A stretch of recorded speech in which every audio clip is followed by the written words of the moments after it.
AP Review. This is 2007 Form B, BC Free Response 2. It is a calculator question. So we're given that the position of a particle in the xy plane is x of t comma y of t at time t greater than or equal to 0. We're also given dx dt, which is the arctan of the quantity t divided by, it was a 1 plus t, and I wrote it as a t plus 1, and it doesn't really matter because addition's commutative, but it's going to bother me, so I'm going to go ahead and change it to a 1 plus t.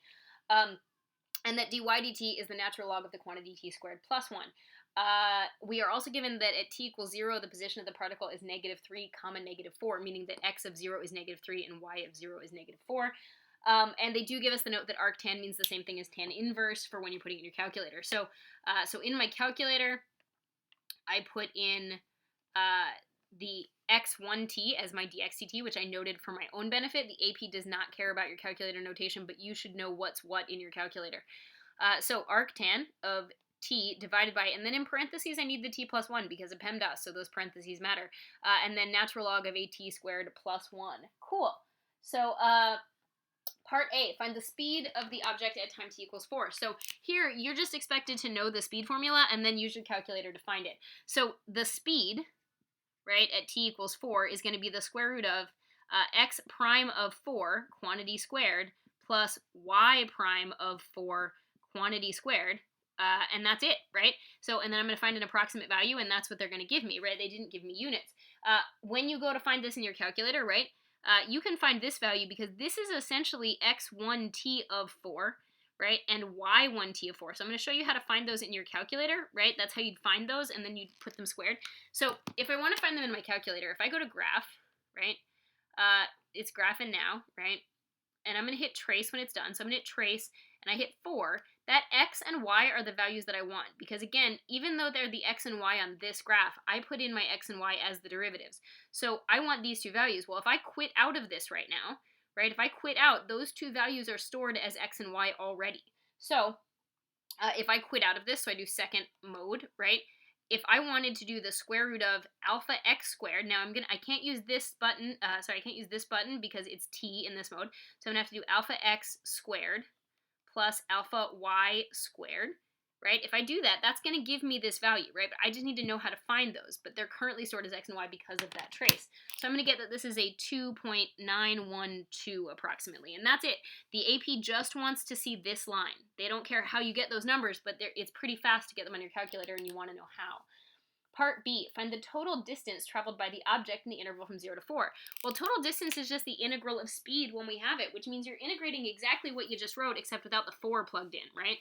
So when you go to do B, right, your B, your total distance on the window from 0 to 4, right, is going to be the integral from 0 to 4 of the square root of x prime of t quantity squared plus y prime of t quantity squared with respect to t. And that's what the AP needs to see, and then they want an answer, right? That's what the AP needs. Now what you need to know how to do is you need how to get that answer mathematically. So I'm going to do function integrate, which is math 9, right? Function integrate, square root of x1t squared plus y1t squared, close the parentheses, with respect to t from 0 to 4. That's what it's going to take to get that answer, right? So again, I'm going to do math 9, right? So we'll go math 9, right? Square root of, and then I go to vars, over to y vars, I pick parametric, x1t squared plus vars over to parametric, y1t squared, close the parentheses, comma, with respect to t from 0 to 4, right? And then I double check that everything's right and everybody's got a square and I have a square root and I hit enter. And that should give me my total distance, which is it's still thinking 6.423. So 6.423 is my total distance, okay? Again, you're not getting any credit for this notation, but you need to know how to enter it in your calculator. Part C, find x of 4. So this is that first fundamental theorem of calculus question that we've seen before.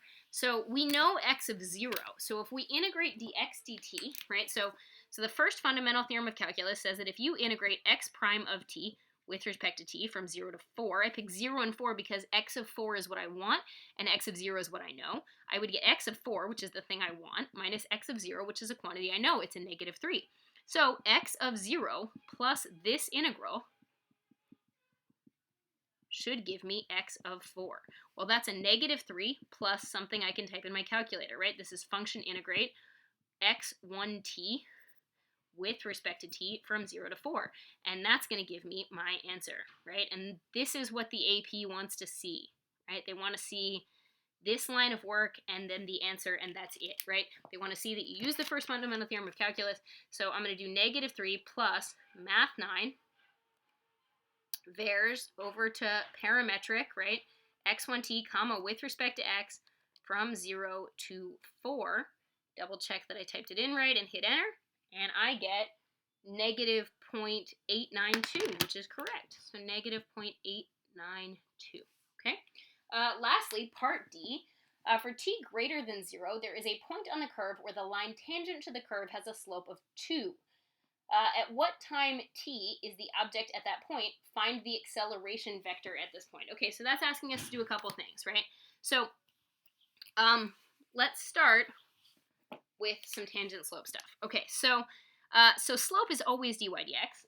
It's always, so my slope is dy dx, but in parametric, that's the same as dy dt over dx dt, right? And that equals a 2 in this situation, and we're asked to solve for t. So essentially, that's saying that that natural log of t squared plus 1 all over an arctan, or an inverse tan, of t divided by 1 plus t is apparently a 2. Now, one of the things I want to point out is that your calculator does not let you second calc intersect in parametric mode. So here's what I'm going to do, and you don't have to do this, it's up to you.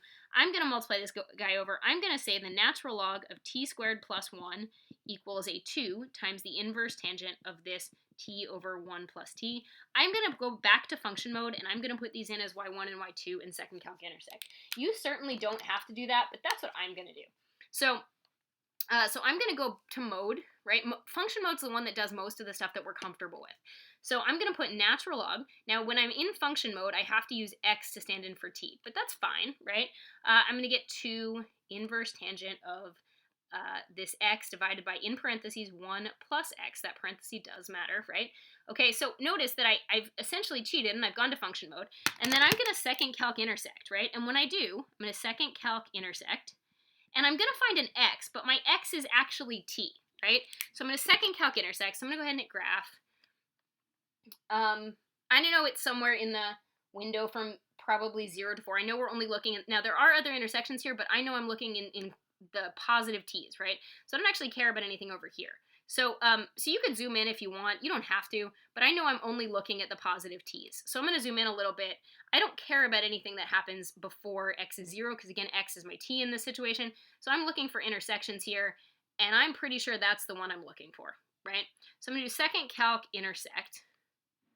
Scroll up to where they seem to be hitting, right? Enter, enter, enter.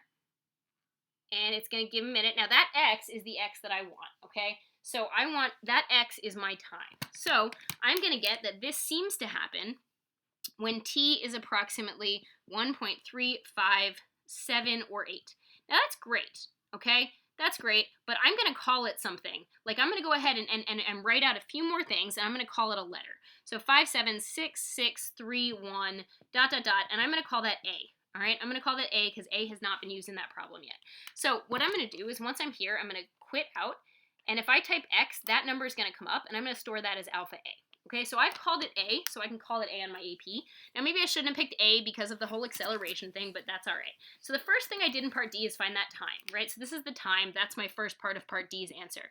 So time is approximately 1.3576631 ... which we're going to call A. And again, maybe I shouldn't have called it A because there's A for acceleration, but that's fine.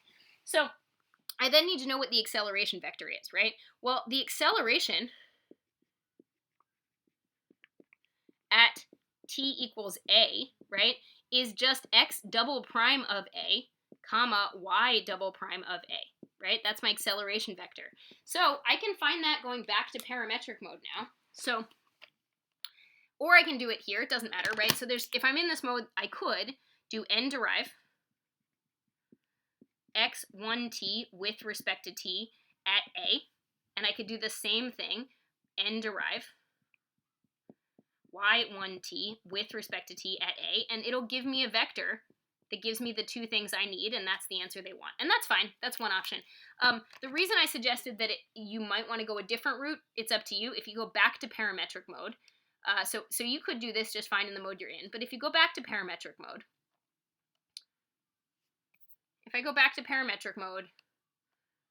right, if I hit second calc, you'll notice that I'm able to calculate dx dt and dy dt pretty fast. So if I wanted dx dt, I could type alpha a, and it'll give me that number really quickly. And I'm going to get that that's a 0.135, right? And if I do the same thing, if I do second calc and pick dy dt at alpha a, it'll give me my dy dt as a 0.955. Now, I think that's arguably faster, but you could have done each individual one without switching back. So my final answer for the acceleration vector is approximately a 0.135, comma, a 0.955, and that's all that they ask for. Right. So they want the time, which we found, and then they want the acceleration vector at that time, which is, you should communicate, is x double prime and y double prime evaluated at that time. Okay?